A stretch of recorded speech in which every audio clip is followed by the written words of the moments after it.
শুধু একটাই নাম এখন, মহাকুম্ভ মেলা। তো সবার মতো আমিও চলে এসেছি মহাকুম্ভতে।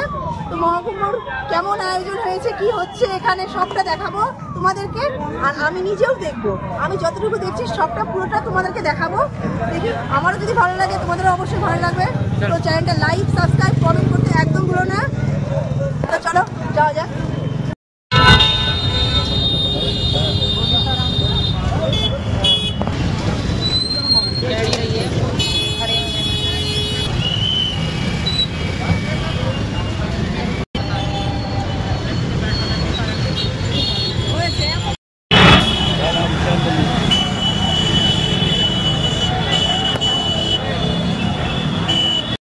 তো রাস্তায় আমরা একটা ফলের দোকান দেখতে পেয়েছি, এখানে রয়েছে পেঁপে আর তরমুজ।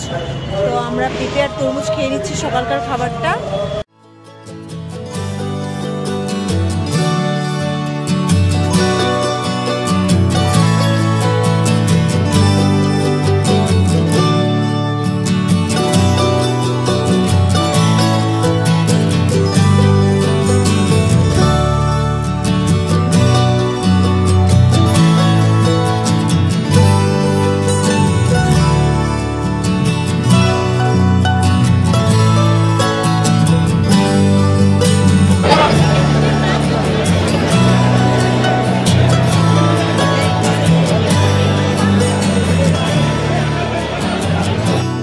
सुभाष यादव, आप जहाँ पर भी हैं पसाना के रहने वाले, सुभाष यादव पसाना के रहने वाले, आप जहाँ पर भी हैं 4 नंबर गेट पर।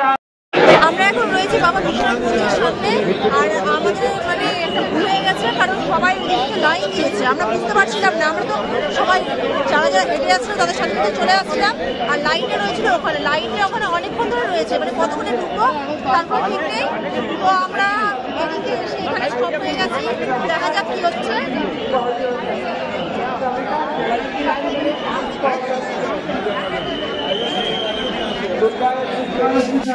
বেনারসে এসেছি আর বেনারসের পান খাবো না, তো আমাদের বেনারসের পান হচ্ছে बनारस का पान।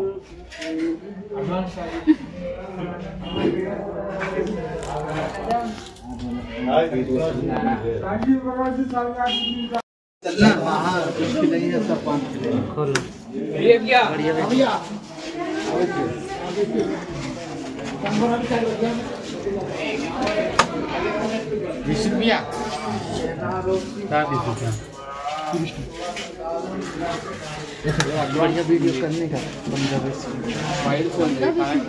बस सेकेंड, यानी पूरा है जब बना रहे हैं जब ऐसे एक बना देता हूँ।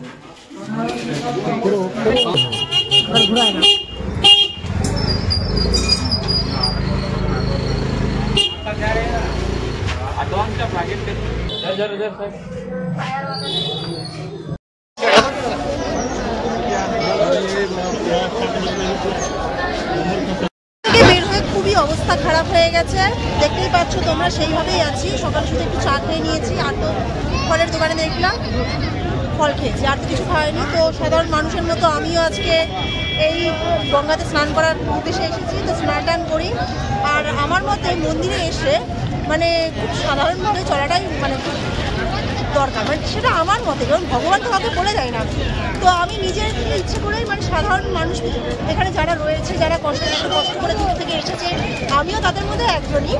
তো যদিও আমি আমার মানে খুব দরকার না হলে আমি হোটেল নিচ্ছি না, আমি এরকম এখন জীবনযাপন করি। আর এরকম জীবনযাপন করতে আমার খুব ভালোই লাগে, কারণ মন্দির দর্শনে এসে এরকম জীবনযাপন মানে খুব সাধারণভাবে জীবনযাপন করাটা আমার কাছে খুবই মানে গুরুত্বপূর্ণ বলে মনে হয়। তো আমি এখানে এখন স্নান করবো বলে ভাবছি। তো ব্যাগ ট্যাগ রাখার ব্যবস্থা করি, তারপরে আমরা না হয় স্নান নামবো।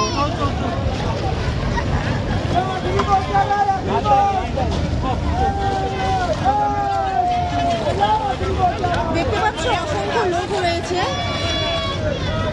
আর বোর্ডও রয়েছে। এখানে বোর্ডে করে যেতে মানে বোর্ডে করে ওই পার থেকে এই পারে একটু সাইড ঘোরাতে একজনের 200 টাকা ভাড়া নেওয়া হবে।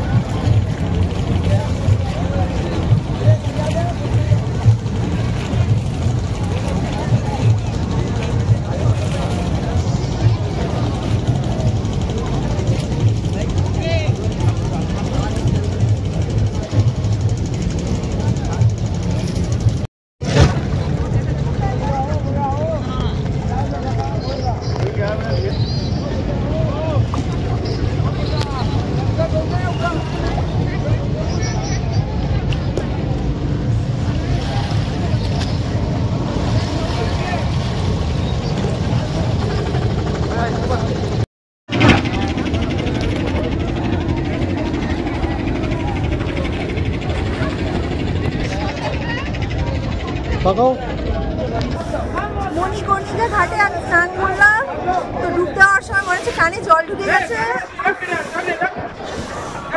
অনেকদিন পরে নদীতে স্নান করলাম, ছোটবেলায় করেছি গ্রামের বাড়িতে, এই 5-6 বছর বয়স ছিল তখন পুরো স্নান করেছি, তারপরে কখনো স্নান করিনি, এই ফার্স্ট টাইম এখানে করলাম। কারণ আমার নদীর জল দেখতে একটু ভয়ই লাগে, তো এখানে গঙ্গায় স্নানটা ছেড়েই ফেললাম।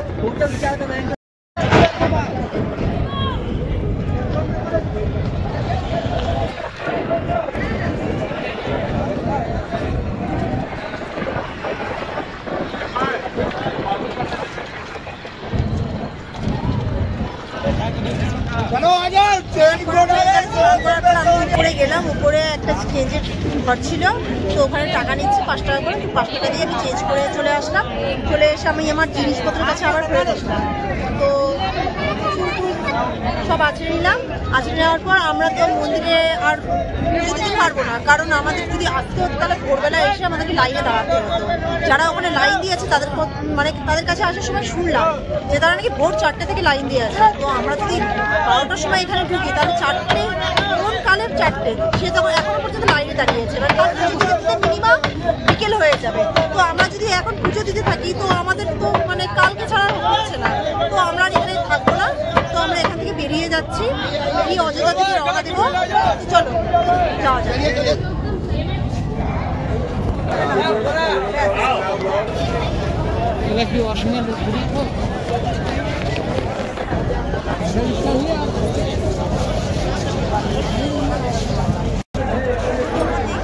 দেখো লাইন এখনো পর্যন্ত শেষ হয়নি, আরো নতুন করে লোকজন এখান দিয়ে আসছে, যত বেলা হচ্ছে তত আরো লোকজন আসছে।